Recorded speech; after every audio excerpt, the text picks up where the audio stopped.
Mr. Warmbier, 22, was brought home to Cincinnati, Ohio in a coma in June of last year, and died soon afterward. The coroner concluded that the cause was what he termed an unknown insult. More than a year prior to death, Mr. Warmbier had been imprisoned by the secretive state, which accused him of trying to steal a poster. He had been subsequently sentenced to 15 years hard. About Pyongyang, which denies torturing him, claimed he had fallen into a coma as a result of contracting botulism, but parents Cynthia and Fred do not believe this is what happened. Getty. Cynthia and Fred Warmbier are applauded at the U.S. House of Representatives. North Korea's conduct was willful, outrageous, extreme and dangerous to human life. Otto Warmbier lawsuit against North Korea. Their lawsuit, which was filed yesterday in the U.S. District Court for Washington, D.C., claims North Korea brutally tortured and murdered their son. They further accused the regime of hostage-taking, torture, extrajudicial killing, wrongful death, intentional infliction of emotional distress, and assault and battery. The document states, North Korea's conduct was willful, outrageous, extreme and dangerous to human life, and violates applicable criminal law and all international standards of civilized human conduct and common decency. Mr. and Mrs. Warmbier are seeking punitive damages.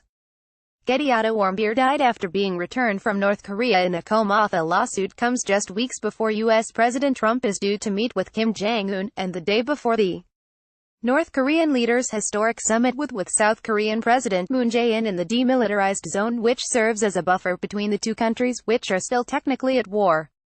And it was filed after it was confirmed that newly confirmed U.S. Secretary of State Mike Pompeo met with Kim earlier this month. Countries are usually immune to lawsuits launched in other nations, although there are exceptions, including countries the U.S. designates as state sponsors of terrorism. This was the basis on which Washington Post reporter Jason Rezaian was able to sue Iran for torture in 2016. NPR. Front page of the Warmbier lawsuit. North Korea was removed by then-President George W. Bush in 2008, but in November Mr. Trump reversed this decision, making the Warmbier lawsuit possible. It would not be the first time U.S. citizens have sued North Korea. Several won default judgments in the 2000s, with Pyongyang failing to send representatives to defend the case each time. The brother and son of Kim Dong-shik, a U.S. permanent resident who disappeared in China, sued after alleging North Korea was responsible. The U.S. District Court in D.C. ordered North Korea to pay damages of £240 million, $330 million. Meanwhile, crew members of the USS Pueblo and their relatives sued North Korea over the 1968 torture of the crew, receiving a $65 million judgment.